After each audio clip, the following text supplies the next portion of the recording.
Bismillahirrahmanirrahim. Assalamualaikum warahmatullahi wabarakatuh. Waalaikumsalam warahmatullahi wabarakatuh. Alhamdulillah wa syukrulillah. Wassalatu wassalamu ala rasulillah Muhammad ibni Abdillah wa ala alihi wa sahbihi wa mawala wa la hawla wa la quwata illa billah amma ba'd. Faya ibadallah, usikum wa nafsi wa iya ya bitaqwallah, faqad fazal muttaqun.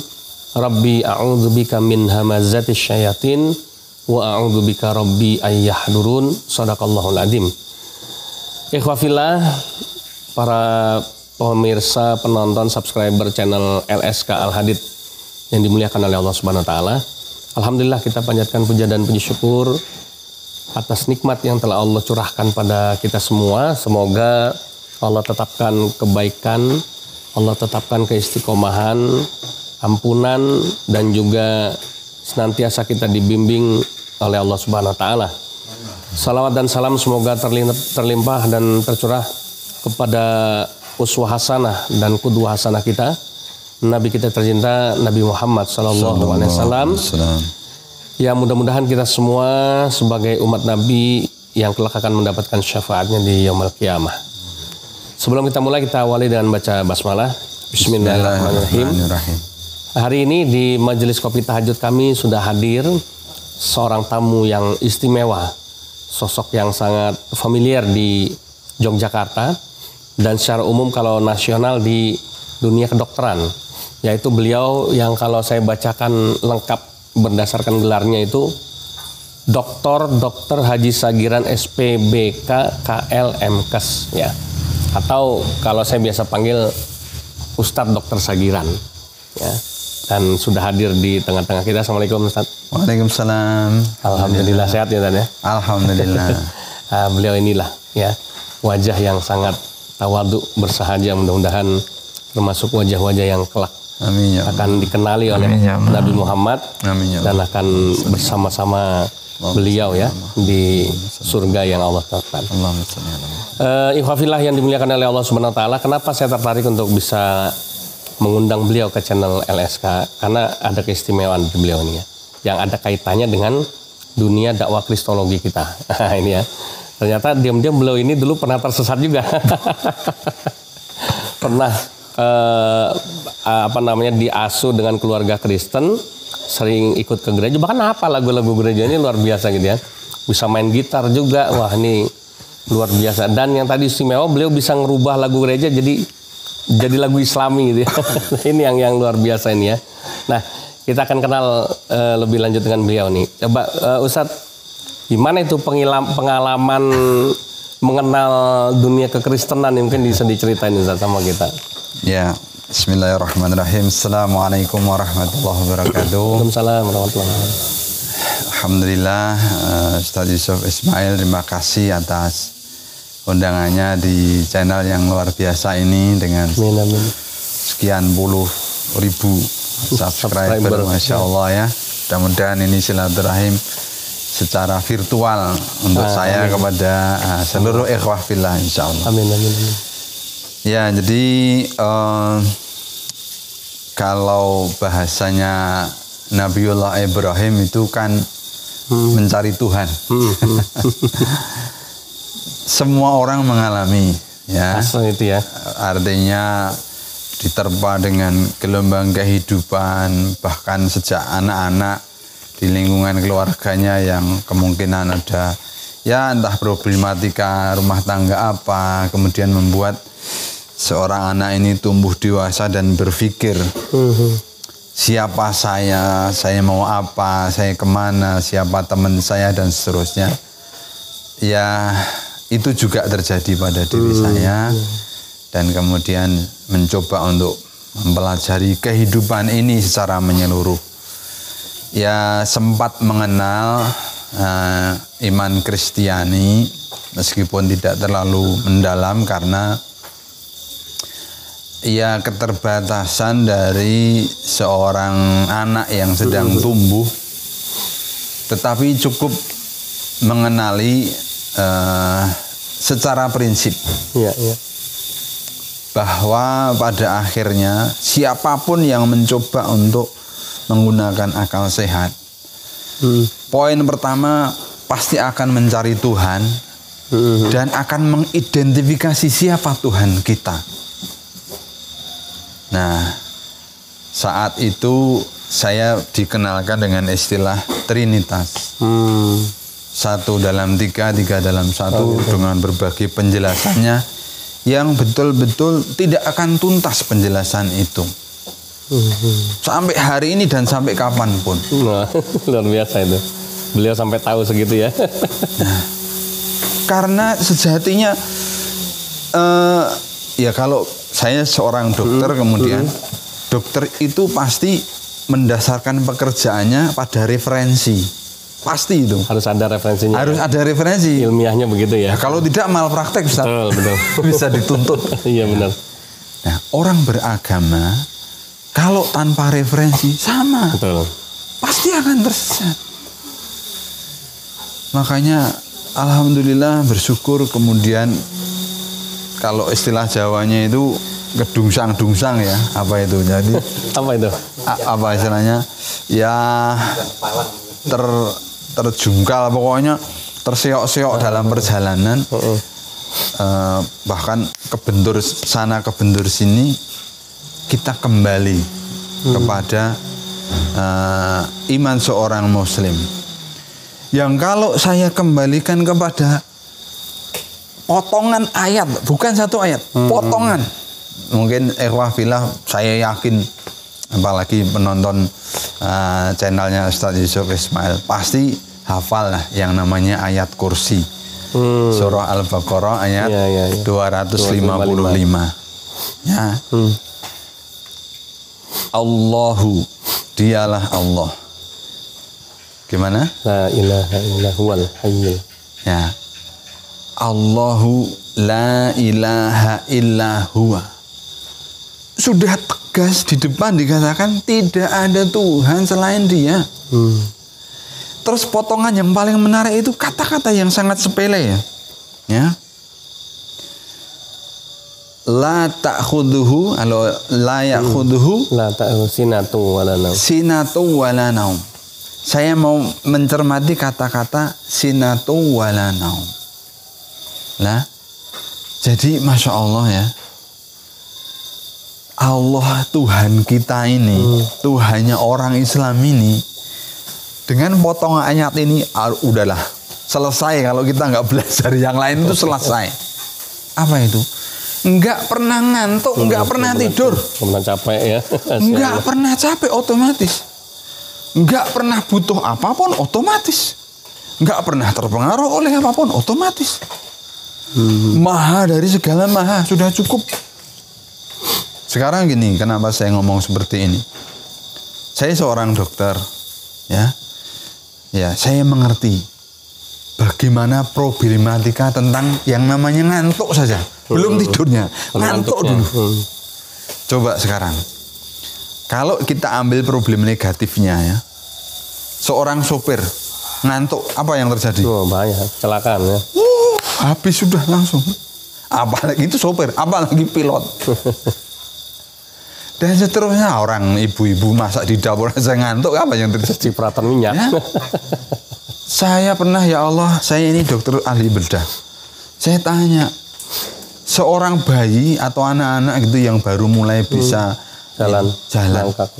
Ibunya itu ngantuk. Ibunya nanak airnya masak, ngantuk. Bayi anaknya begini, apa yang terjadi? Itu lepuh semua. Kalau kena ketumpahan air panas. Bayangkan. Gara-gara ngantuk. Gara-gara ngantuk. Bayangan ngurus bumi dan seisinya ini. Apa nggak lebih mumet lagi? Aduh. Kalau Allah itu ngantuk sedikit. Habis dah. Aduh. Kan kelihatannya sepele. Kan gitu ya, kelihatannya sepele kan itu. Cukup. Supir ngantuk resikonya besar. Mati kan itu ya. Tuhan coba. Apalagi Tuhannya bisa makan, bisa tidur kan gitu. Udah, Masya Allah, udah cukup lah. Jadi menurut Pak Dr. Sagiran ini, Tritunggal itu tidak ilmiah gitu ya. Karena tidak ada referensinya. Sementara kita mengimani Allah yang Esa itu jelas ada referensinya. Ya, jadi referensi itu bisa tekstual, bisa natural, ya. bisa natural. Bisa tekstual artinya ya. wahyu.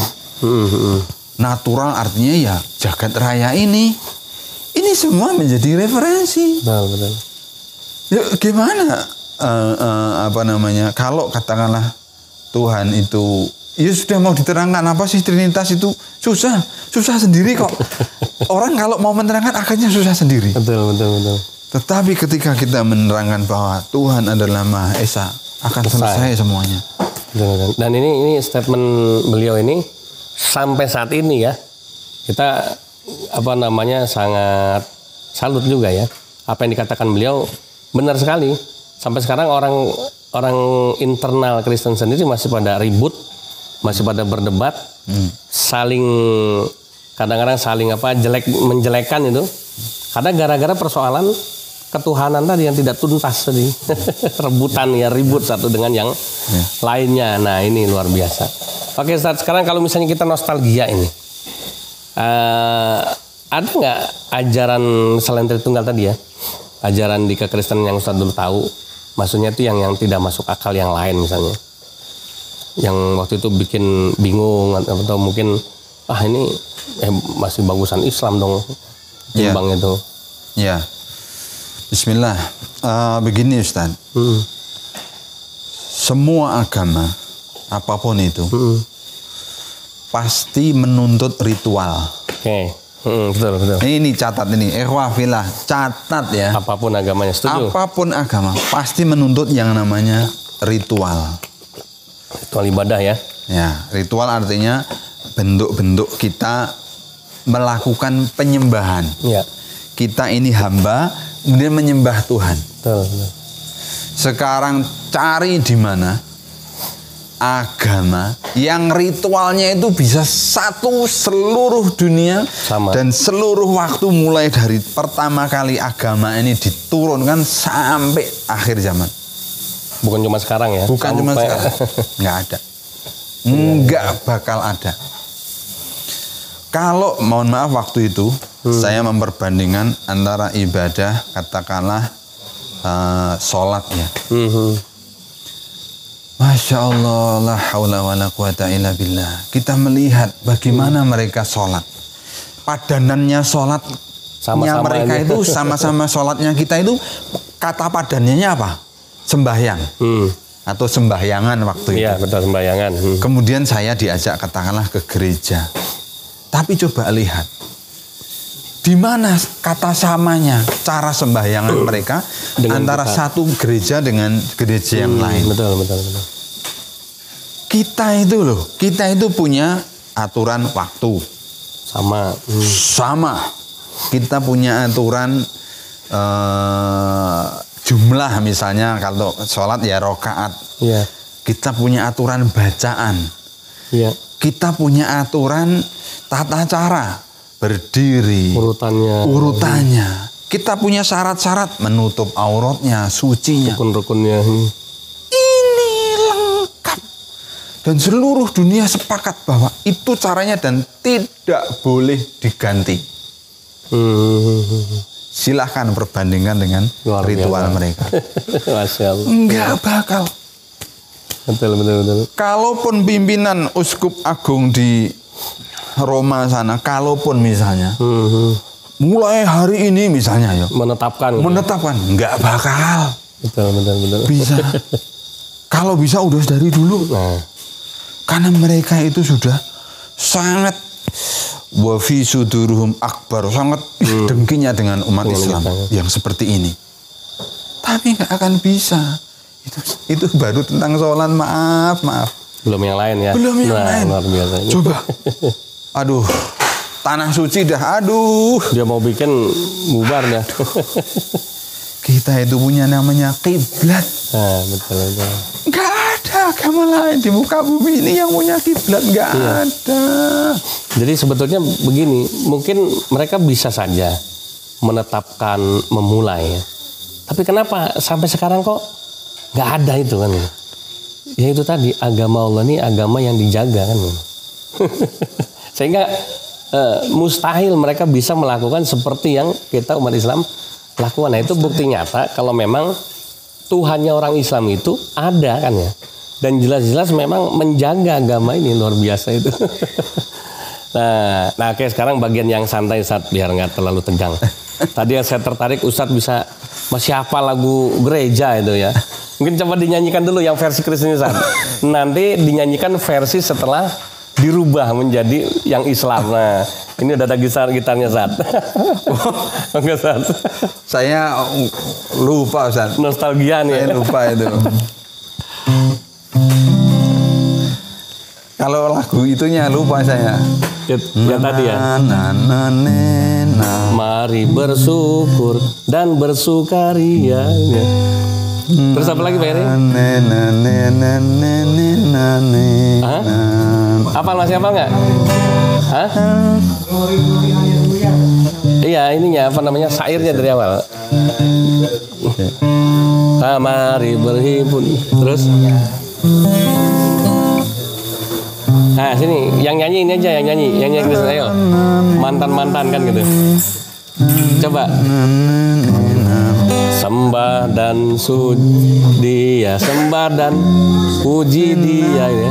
Sembah dan puji dia sang raja gitu ya. Nah itu versi Kristennya nih.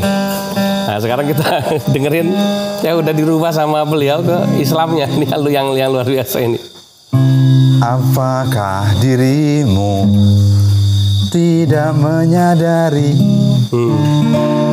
Bentar ini belum nyaman ini. Oh, stemannya. Iya.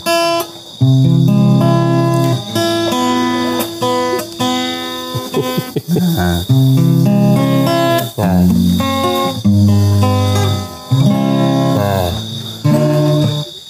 Apakah dirimu tidak menyadari bahwa agamamu itu tersesat, sesat yang jauh dari kebenaran. Sembah dan puji Allah, sembah dan puji Allah, sembah dan puji Dia yang esa. Wah, tepuk tangan dulu. Ternyata ya, kayak itu ya. Jadi menandakan walaupun dulu beliau hampir tersesat ya, kemudian akhirnya dirubah gitu ya, sebagai bentuk apa namanya itu kecintaan beliau pada Allah dirubah menjadi yang Islami ini ya. Ya mohon maaf nih untuk saudara-saudara Kristen ya. Aduh ya luar biasa pengalaman dari Ustadz kita ya, Masya Allah. Nah satu lagi Ustadz, mungkin Ustadz bisa cerita juga. Kalau tadi kita bahas tadi ya mengenai bagaimana sih secara prinsip bedanya Islam dan Kristen baik dari sisi ketuhanan, ritualnya. Ini sekalian buat pesan-pesan sama saudara-saudara Muslim kita. Iya. Karena kan sekarang kan upaya-upaya pemurtadan juga luar biasa, ya kan? Bagaimana sih prinsip yang harus kita pegang supaya orang Kristen tuh mau kayak Ustadz dulu kan, walaupun susah kondisinya segala macam. Dan udah jelas dideketin sama keluarga Kristen, ya kan sampai tadi buktinya hafal lagu gereja, masih bisa jelasin tentang Tritunggal, tapi tetap Muslim sampai sekarang, kan gitu. Kalau mau ibaratnya kalau mau murtad mungkin udah dari dulu lebih gampang gitu ya. Nah di luar sana banyak Ustadz kasus-kasus seperti yang mungkin pengalaman Ustadz ceritaan tadi. Nah itu kira-kira apa yang paling prinsip yang harus dipegang sehingga mau ngapain pun orang Kristen coba untuk menggoyahkan kita nggak bakal terpengaruh. Kita tetap jadi Muslim ini. Gimana kan? Ya. Bismillahirrahmanirrahim. Sahabat sekalian, fillah rahimakumullah. Begini ya, saya menyederhanakan hidup. Itu hanya menjadi 4. Maaf ya. Saya menyederhanakan hidup ini hanya menjadi 4. Nomor 1 apa? Nomor 1 ya orang bilang SPP lah. SPP. Sandang, pangan, papan. Oh. Ya, itu nomor 1. Kemudian nomor 2, kalau saya harus pakai istilah adalah istilah rekreasi. Rekreasi itu bersenang-senang. Hiburan ya? Ya, hiburan. Kadang-kadang ini nggak sepadan. Ada orang yang buat makan aja susah. Ya. Tapi kalau udah piknik, jalan-jalan, kelihatannya betul ada itu benar-benar. Ada. Nah, kemudian yang ketiga adalah namanya prokreasi. Kalau rekreasi itu senang-senang, kalau prokreasi artinya berketurunan. Oh, kayak apa namanya generasi gitu? Ya, iya harus dong, harus berkeluarga punya anak turun lah. Kalau qadarullah dia ada problematika soal itu, dia harus berupaya bagaimana supaya ada padanannya dari berketurunan. Mau ngasuh anak atau mau menjadi khidmat di pendidikan atau panti asuhan dan seterusnya. Nah, tapi jangan lupa yang keempat ini yang paling penting. Yakni harapan akan hidup sesudah mati. Dan ini hanya ada melalui agama. Dan agama itu juga banyak unsurnya. Kalau diperas yang paling peras ini yang namanya akidah. Ini yang namanya ketauhidan. Ya. Itu bukan yang ritual-ritual, maaf, kecil-kecil bukan, tapi akidah. Nah, ikhwah fillah, saya nggak usah bahas deh yang 1, 2, 3 tadi. Karena apa? Ya karena semua agama, jangankan agama, yang tidak beragama juga ngurus itu. Betul. Lebih dari itu juga ya. Oh iya. Bahkan jangankan manusia, binatang aja. Loh, binatang itu ada rekreasinya loh. Ada senang-senangnya. Binatang itu ada. Dah, jadi kalau tentang SPP, ingat nggak apa aja? SPP terus sandang pangan papan rekreasi. Rekreasi terus prokreasi. Prokreasi itu berketurunan ya. Nah, oke, tapi sebelum itu nggak apa-apa deh. Karena ini akhir-akhir ini marak Ustaz. Saya prihatin. Ada gerakan yang I'm single and I'm okay. Oh, bujang oke, nggak masalah. Bujang ya? Oke. Gak mungkin lah itu.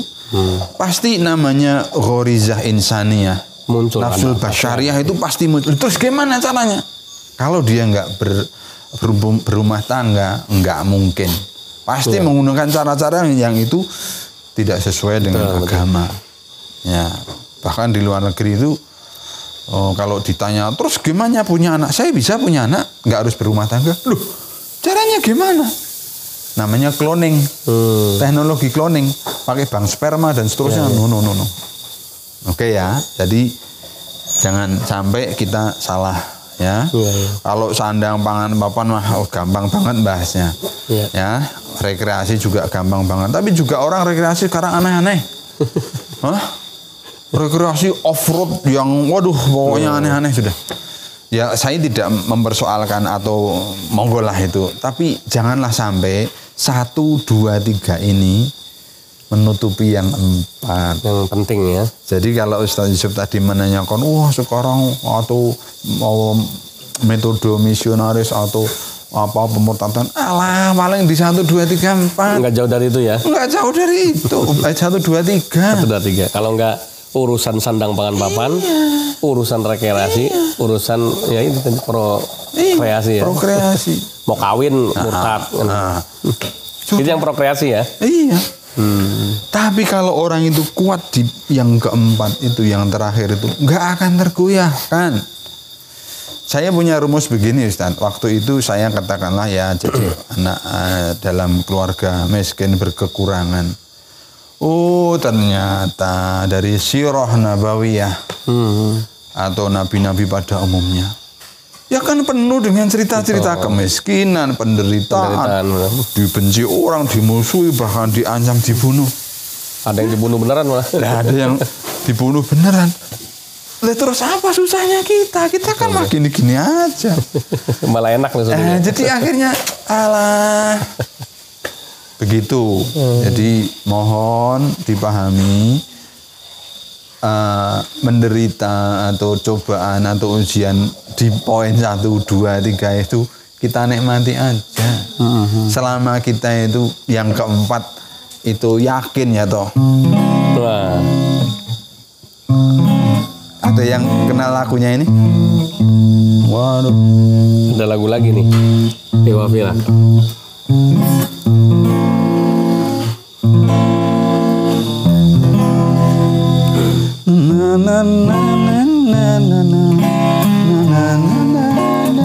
Oh.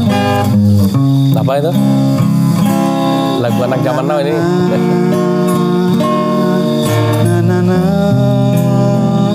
Hanya kau Tuhanku,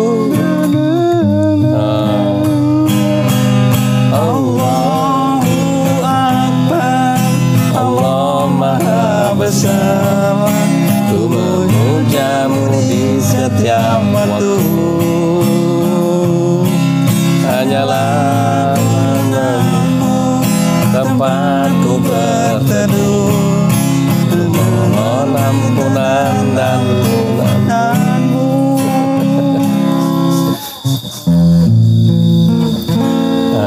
Oke. Luar biasa. Allah Maha Besar. Tempat kita bermohon, tempat kita berlindung. Selesai. Betul. Alhamdulillah. Luar biasa. Kita kasih plus lagi buat Ustaz kita ya. Masya Allah. Baik ya Ikhwafillah. Tambah menarik. Kayaknya harus kita bikin sesi berikutnya lagi. Dan ini menarik, saya satu saat tertarik untuk membedah salah satu buku beliau ya. Ini ada 18. Ternyata beliau produktif sekali. Beliau ini selain dokter, ustadz, penghafal Quran, ya juga penulis buku-buku. Memang buku yang beliau tulis wajib ya untuk mahasiswa-mahasiswinya karena beliau juga seorang dosen. Tapi buku yang berkontribusi untuk dakwah juga nggak kalah. Ini ada buku judulnya, ini saya cerita sekilas dulu ya. Insya Allah satu saat kita akan coba bedah. MGS, Mujizat Gerakan Sholat. Nah ini luar biasa. Ini beliau tulis berdasarkan pengalaman dan penelitian beliau sebagai dokter ahli bedah dalam. Nah ini luar biasa. Ini bukan buku sekedar cuma karena insting ya atau intuisi belaka, tapi karena riset ya yang sudah beliau dalami sebagai peneliti ya, sebagai seorang dokter ya, untuk pencegahan dan penyembuhan penyakit tuh. Luar biasa ini, ternyata sholat itu bisa jadi obat. Nah kemudian ada lagi judulnya Menjadi Keluarga Allah, menjadi keluarga Allah. Jadi keluarga Allah jadinya. Menjadi keluarga Allah ya, MKA ini ya. Kalau tadi MGS ini MKA. Jadi ini pengalaman beliau katanya ketika dalam fase yang sulit ya, kemudian beliau pergi berkholwat gitu ya untuk mencari jati diri gitu ya. Akhirnya dituangkan dalam buku ini sampai beliau akhirnya menjadi seorang hufat ya, orang yang hafal Al-Quran, Masya Allah. Dan ini ada ini yang luar biasa, ada tulisan tangan dari ya UYM ya, Ustadz Yusuf Mansur, bukan Yusuf Ismail ya. Yusuf Mansur yang beliau sendiri bilang bahwa siapapun bisa menghafal Al-Quran ya dengan sangat-sangat mudah. Contohnya beliau Dr. Sagiran yang sudah membuktikannya ya, dan menuliskannya ya, untuk kita semua luar biasa. Dan yang ketiga ini buku untuk saya khusus ini. SGR ya. Sehat Gaya Rasul ya. Tadi saya pikir SGR itu Sagiran ini, ternyata selainnya mirip juga boleh juga ya. Tapi buku ini singkatan dari Sehat Gaya Rasul. Jadi kalau Deddy Corbuzier punya metode diet ya, OCD ya. Kemudian ada lagi ya macam-macam metode diet. Nah ini beliau menciptakan metode diet sendiri berdasarkan pengalaman beliau ya, meriset tentang Sirah Nabawi, khususnya tentang Tibun Nabawi, sehingga jadilah bagaimana diet tapi sesuai dengan metode dan stylenya Rasulullah Shallallahu Alaihi Wasallam. Dalam 6 bulan dari 97 kilo beliau juga dulu pernah gemuk ya, bisa turun menjadi 73. Katanya saya suruh baca dan suruh praktekin. Nanti turun beneran nggak itu? Luar biasa ya Ikhwafillah. Nah ini buku-buku yang sangat baik tentunya. Insya Allah kapan-kapan mudah-mudahan beliau berkenan rawuh lagi, kita akan kupas, atau kapan-kapan kita juga bisa silaturahim ke tempat beliau, karena ini menjadi buku-buku yang tentu harus ini ya, harus diketahui oleh kita. Mungkin kapan-kapan bisa juga kalau udah kita bedah ini menjadi special gift buat subscriber dari LSK ya, seperti buku-buku saya ya. Saya juga selain kita bedah terus kita bagikan secara gratis untuk misalnya 20 orang pertama yang bisa, nanti ada kuisnya dari Ustadz gitu ya.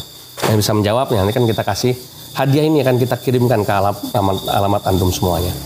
Baik, Ustadz sekali lagi terima kasih kami ucapkan jazakallah khairan katsiran, mudah-mudahan berkah selalu, sehat ya untuk semua ikhwah fillah yang ada di channel LSK Al Hadid. Beliau domisilinya di Bantul, Yogyakarta. Ada rumah sakit beliau namanya Rumah Sakit Nur Hidayah ya. Jadi kalau ada yang di Jogja pasti kenal dengan beliau, dan mudah-mudahan kita satu saat bisa bersilaturahim dengan beliau, dan mudah-mudahan minta doanya supaya kita semua, kami semua selalu dalam lindungan Allah Subhanahu wa taala. Baik, itu saja kami ucapkan jazakumullahu khairan katsira. Kita tutup dengan baca doa penutup majelis. Subhanakallahumma rabbana wa bihamdika asyhadu an la ilaha illa anta astaghfiruka wa atubu ilaik. Billahi taufiq wal hidayah. Assalamualaikum warahmatullahi wabarakatuh. Waalaikumsalam warahmatullahi wabarakatuh.